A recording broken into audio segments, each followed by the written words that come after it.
கடலில் பாய்ச்சினும் கட்டுரை பூட்டியோர் கடலில் பாய்ச்சினும் நற்றுழையாது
கேளுங்க. இன்னைக்கு சோமவாரம், கார்த்திகை மாதம் 1 தேதி திங்கட்கிழமை. இன்னைக்கு சோமவாரம்னு சொல்லக்கூடிய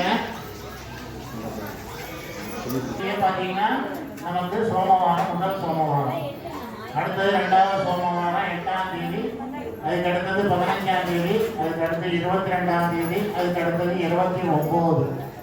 இந்த மாதிரி கார்த்திகை மாசத்துல 1, 8, 15, 22, 29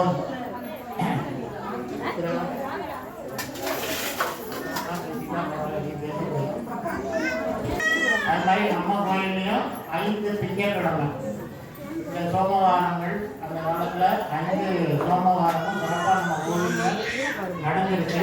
அதுவும் சாயந்தர வேலையில 3வது சோமவாரம் 3வது சனிக்கிழமை சேர்க்கணும். அது மாதிரி 3வது சோமவாரம் விசேஷமானது. எல்லாரும் வந்து அன்றைய தினம் எப்படி நீங்க சனிக்கிழமை பெருமாள் கோயிலில் போய் சாமி தரிசனம் பண்ணீங்களோ அதே மாதிரி சிவன் கோவிலில் வந்து சோமவாரம் விசேஷமானது. ஒவ்வொரு திங்கட்கிழமையுமே வந்து சாமி தரிசனம் பண்ணலாம். கொஞ்சம் அமைதியாக இருந்தீங்கன்னா என்னாலும் பேசிக்கிட்டா ஒன்றும் அவ்வளோ இல்லை. நம்ம கோவிலுக்கு வந்ததே அமைதியாக இருக்கணும், சாமி கும்பிடணும். நம்ம மனசில் உள்ள குறைகள், நம்ம குடும்பத்தில் இருக்கிற பிரச்சனைகள் எல்லாம் சாமிகிட்ட வைக்க வந்திருக்கோம். சாமிக்கே பிரச்சனை வந்து நம்ம போக முடியாது. அப்படி ஒரு பிரச்சனையை நம்ம பண்ணிட்டு இருக்கோம். அதாவது அமைதியாக இருக்கணும்.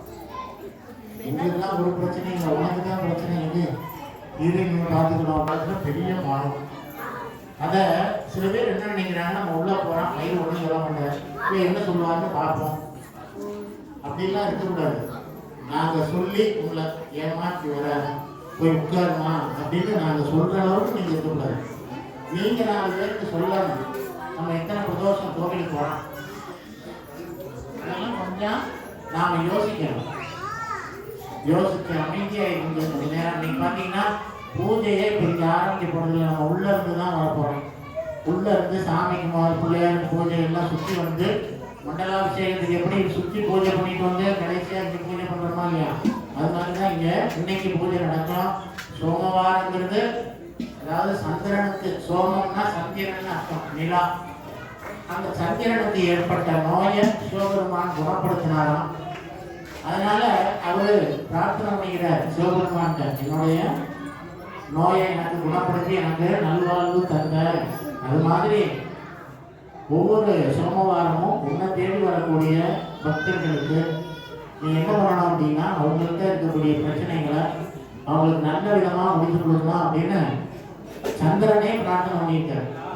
இப்போ பாருங்க, சந்திரன் வந்து நவக்கிரகத்துல ஒரு கடவுள், 9 கடவுள்ல சந்திரன் ஒரு கடவுள். அதே போல சிவனுடைய தலைமுடியில பாருங்க, ஒரு பக்கம் சந்திரன் ஒரு பக்கம் சூரியன். இதெல்லாம் பார்த்தீங்கன்னா விசேஷமான கோவில முடிஞ்சவங்க எனக்கு தெரிஞ்ச நான் சொல்லலாம் சொல்லி அதை காரணம் எதுக்கு இந்த சோமவாரம் பண்ணணும், ஏன் பொருளாதார சனிக்கிழமை பண்ணணும்னு நான் தெரியுமா? சனிக்கிழமைனா விழுந்து கணக்கிட்டுக்கலாம். ஒரு படத்துக்கு விளக்கு ஏற்றணும், எங்கேயாவது கோயிலுக்கு போகிறோம், பெருமா கோயிலுக்கு அங்கே போய் தேங்காய் படம் உடஞ்சிட்டு கோயிலாக சொல்லிட்டு உட்காரோம். எதுக்காக அந்த சனிக்கிழமை பண்ணுறோம்? ஒவ்வொரு விசேஷமும் நம்ம எதுக்காக கோவிலில் பண்ணுறாங்கிறத சொல்லிட்டு அப்படியே ஆரம்பிச்சு எழுதணும். இப்போலாம் யூடியூப்பில் வந்து உங்களுக்கு நிறைய விஷயங்கள் அவங்க சொல்கிறாங்க. நான் அதோட தனியாக தான் சொல்கிறேன். இருந்தாலும் எல்லாரும் யூடியூப்பை பார்த்து தெரிஞ்சுக்க முடியாது. அதனால இங்கே நீங்கள் கோவிலுக்கு வரும்போது நீங்கள் வந்து சாமி பார்க்க வரும்போது அதை தெரிஞ்சுக்கலாமேன்னு நாங்களும் கொஞ்சம் சொல்கிறது. அதனால் இந்த காலத்தில் பார்த்தீங்கன்னா சோழம்னா யாரு? சந்திரன். சந்திரனுக்கு உள்ளான நோயை போக்குறதுனால சந்திரனே என்ன பண்ணுறாரு? சிவபெருமான்கிட்ட இந்த ஒவ்வொரு கார்த்திகை மாதத்தில் திங்கட்கிழமை, ஒவ்வொரு நாள் திங்கட்கிழமையும் உன்னை தேடி வர பக்தர்களுக்கு அவர்களுடைய நோய்களை தீர்க்கணும், பிரச்சனைகளை தீர்க்கணும். எனக்கு உண்டான அந்த நோயை போக்குறது போல அவங்களுக்கு உண்டான அந்த பிரச்சனைகளை எல்லாம் தீர்த்து அவங்க நல்லபடியாக வச்சுக்கணும் அப்படின்னு சந்திரன் வந்து சிவபெருமானை பார்த்து பிரார்த்தனை எனக்கு உன் பக்கத்திலே ஒரு இடம் கொடுத்தா பரவாயில்லையே அப்படின்னா தன்னுடைய தலைமுறையை எடுத்து ஒரு பக்கத்தில் சந்திரனையும் ஒரு பக்கத்தில் சூரியனையும் எடுத்து பார்த்து விடணும். அதே மாதிரி நவக்கிரகங்களில் ஒரு கடவுளாக சந்திரன் பார்த்தீங்கன்னா மேற்கு நோக்கி இருப்பார். சூரியன் கிழக்கு பார்த்துருக்கு. நம்ம 9 கோள்கள், 9 கிரகங்கள்னு நம்ம சொல்ல முடியாது. அந்த 9 கிரகங்களில் சந்திரன் வந்து இந்த மூலையில் அக்னி மூலையில் இருக்கார், சனி மூலையில் புதன், வாயு மூலையில் ராகு, பரணி மூலையில் ராகு, அப்புறமா பார்த்தீங்கன்னா கேது வாயு மூலையில். இப்படி அந்த 9 கிரகங்களையும் ஒன்றே ஒன்று பார்த்தாரு. ஆனால் எல்லாருமே சிவபெருமான பார்த்து பிரார்த்தனை பண்ணிக்கிறவங்க தான் எல்லா தெய்வங்களும் சுற்றி இருக்காங்க. சிவபெருமான பிரார்த்தனை பண்ணலாம் அப்படிங்கிறது பெருமாளுக்கு எல்லாம் இருக்காரு. பெருமாளை இருக்காரு, இங்கே இருக்காரு அப்படின்னா இந்த லிங்கோத்பவம்னு சொல்லக்கூடிய சிவபெருமானுக்கு நேரம் எட்டாவது இருக்கிற மகாவிஷ்ணுன்னு சொல்லக்கூடிய பெருமாளும் பிரம்மாவும் இருக்கார். அவர் மும்மூர்த்தி அந்த இடத்துல சிவன் இருப்பாரு, மகாவிஷ்ணு பெருமாளும் இருப்பாரு, பிரம்மாவும் இருப்பாரு. நம்ம கோவிலில் வந்து சிவன் கோவிலுக்குள்ள நுழைஞ்சோம்னா எல்லா சாமியும் வந்துடலாம். இதில் வந்து நாம் வெளியில் போய் உடனே சாமி கும்பிட்டு உடையலாம். அப்படி இருந்தாலும் நாம் இங்கே வந்து அமைதியாக இருந்து நம்மளோட பிரார்த்தனை சாமி தலையில பூஜை உள்ளேருந்து நடந்துட்டு வரும். நீங்கள் இங்கே இருங்க, இங்கே வந்த பிறகு நம்ம எல்லாரும் சாமி கும்பிட்டுக்கலாம். அப்புறம் வந்து ஒவ்வொன்றா உள்ள போய் நீங்கள் சாமியை பார்க்கலாம். எல்லாரும் உள்ள வரணும், திரும்ப வெளியில் வரணும், சிரமமாக இருக்கும். நாங்கள் உள்ள பூஜை பண்ணிட்டு அப்படியே சுற்றி வந்துடுறோம். சுற்றி வரும்போதுன்னா நீங்கள் கூட வாங்க, சுற்றி வரும்போது கூட வந்து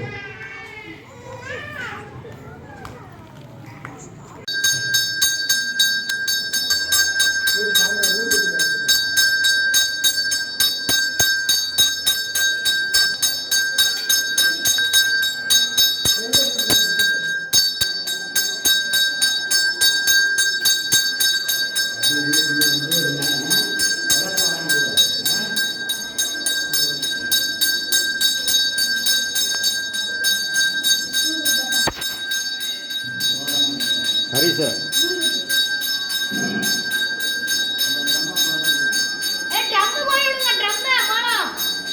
லைட் ஆஃப் பண்ணு போ வாங்களே பார்.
सर्वविघ्न उपशान्तये ओम भूः ओम भुवः ओम सुवः ओम मगः ओम जनः ओम तपः ओम सत्यं तत्सवितुर्वरेण्यं भर्गो देवस्य धीमहि धियो यो न प्रचोदयात् अमृतं ब्रह्मा भूर्भुवस्वरम् अमोघास्ते समस्ते दुरीदक्षयद्वारे श्री परमेश्वर प्रीत्यर्थं शिव शिव शिव शंभोज्ञाय प्रवर्तमानस्य ब्रह्मणः तृतीयपरार्थे श्वेतवराहकल्पे वैवस्वते मन्वन्तरे अष्टाविंशतितमे कलियुगे प्रथमे पादे जम्बोद्वीपे भारतवर्षे भरतखण्डे मेरोः दक्षिणे पार्श्वे दण्डकारुण्यां शताब्दे अस्मिन् वर्तमाने विवकारिके प्रभवादीनां षष्ठीयागा षष्ठिः संवत्सराणां मध्ये श्री विश्वावसु नाम संवत्सरे दक्षिणायने शरदृतौ तुलामासे कृष्णपक्षे ध्यायां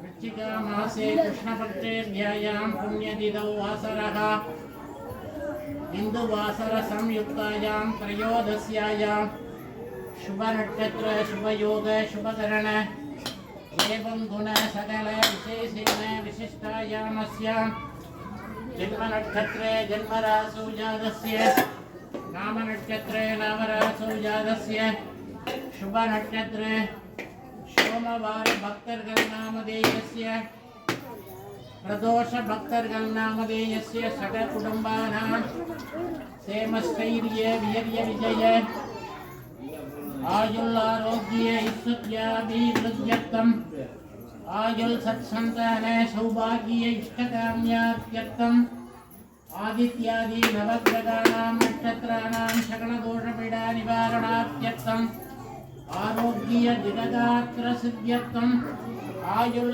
अभिवृद्ध्यर्थम् धर्मार्थकाम्य मोक्ष चतुर्विध पुरुषार्थ सिद्ध्यर्थम् विद्या तोलिल व्यापार कार्य अनुकूल सिद्ध्यर्थं शीघ्रमेव सकल कार्य अनुकूल सिद्ध्यर्थं धनं धान्यादि अभिवृद्ध्यर्थं काशी विशालाक्षी अंबिका उदनमर काशी विश्वनाथ स्वामी प्रसाद सिद्ध्यर्थं नंदिकेश्वर मूर्ति प्रसाद सिद्ध्यर्थं नंदिकेश्वर मूर्ति पादार बिंद योग अष्टोत्र बिल्वदल पूजा मध्य दर्श्ये हर हर नमः पार्वती पते नमः नाटकवत्तिरेवा पोत्री एदं मधुरै यन्दाय पोत्री पालं बेंगुर आनाय पोत्री लागाय कनकतिरणे पोत्री कैलै मलयाने पोत्री पोत्री ओम शिवाय नमः ईश्वराय नमः शंभवे नमः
நற்றவம் வேள்வி மல்க மேன்மைகுள் செய்வ நீதி விளங்குக உலகமிலா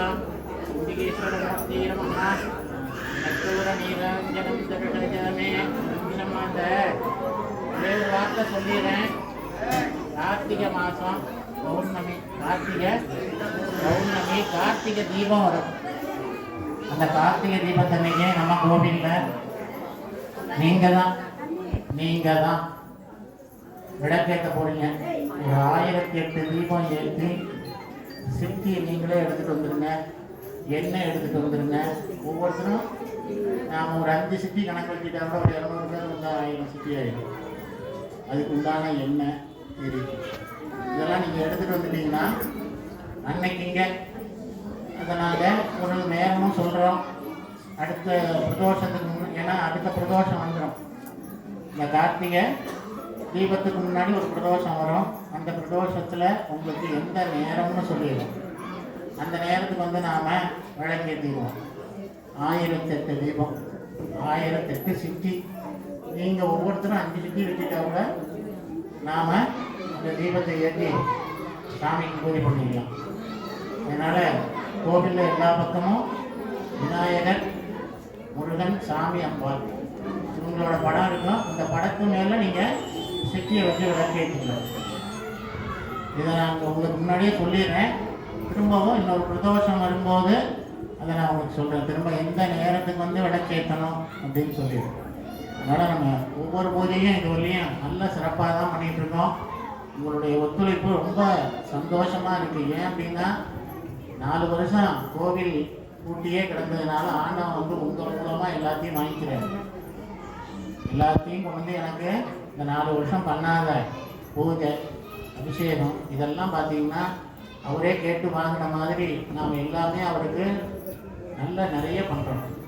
அதனால் நாம் எல்லாம் பண்ணிட்டு கடைசியில் நாம் கொஞ்சம் அமைதியாக இருந்து சாமி கும்பிடணும். அதே மாதிரி கோவிலை கொஞ்சம் சுத்தமாக வச்சுக்கணும். அதுதான் ரொம்ப முக்கியம். நாங்கள் விளக்கேற்றாதன்னு சொன்னால் விளக்கேற்றிடுறாங்க. அது பார்த்தீங்கன்னா கோவிலுக்குள்ளே எல்லா பக்கமும் விளக்கேற்றுறது என்ன செஞ்சு கிடக்கு. கொஞ்சம் கோயிலுக்குள்ளே போகிறது நான் தான், வர்றது நான் தான். வடிக்கிட்டு உள்ளே போய் சாமி மேலே உடுத்து எழுந்திரிச்சுட்டு தான் வந்துடலாம். ஏதோ நம்ம அந்த மாதிரி கோவிலுக்கு வந்து எதுவும் நீங்கள் விளக்கேற்று எண்ணெயெல்லாம் கீழே சிந்தாதீங்க. சுத்தம் பண்ணுறதுக்கு ஆள் கிடையாது. காசு கொடுத்து கூப்பிட்டா கூட வர்றதுக்கு ஆள் கிடையாது. சரிதா? அதனால் நாமளே கோயிலை கொஞ்சம் சுத்தமாக வச்சுக்குவோம். சுத்தமான இடத்துல தான் ஆண்டவர் இருப்பாருன்னு சொல்கிறது. அதனால் நாம் கோவிலையும் சுத்தமாக வச்சுக்குவோம். நாமளும் நல்லா பிரார்த்தனை பண்ணுவோம். நம்ம கொடுக்க வேண்டிய அபிஷேக பொருள்கள்லாம் நல்லபடியாக கொடுக்கணும். நான் இதுவரையும் வந்து எல்லார்கிட்டையுமே சொல்லிட்டு இருக்கேன். சோழபுரத்தில் எல்லா பூஜையும் சிறப்பாக நடக்குது அப்படின்னு தான் நான் சொல்லிட்டு இருக்கேன் எல்லார்கிட்டையும். ஏன் அப்படின்னா அந்த அளவுக்கு நீங்கள் எல்லாம் பண்ணுறீங்க. அதே ஆண்டவன் வந்து உங்களுக்கு மேலும் மேலும் நல்ல ஒரு செல்வ செழிப்பை கொடுத்து இந்த ஊரையும் நல்லா வச்சுருந்து நல்ல மழை பெஞ்சு நம்ம எல்லாருமே நல்லா இருக்கணுங்கிறது தான் நம்மளோட பிரார்த்தனையே. ஏன்னா இவ்வளோ நாள் சும்மா இருந்த கோவிலை கும்பாபிஷேகம் பண்ணி சாமியை நல்லா ஓம் நம சிவாய. ஓம்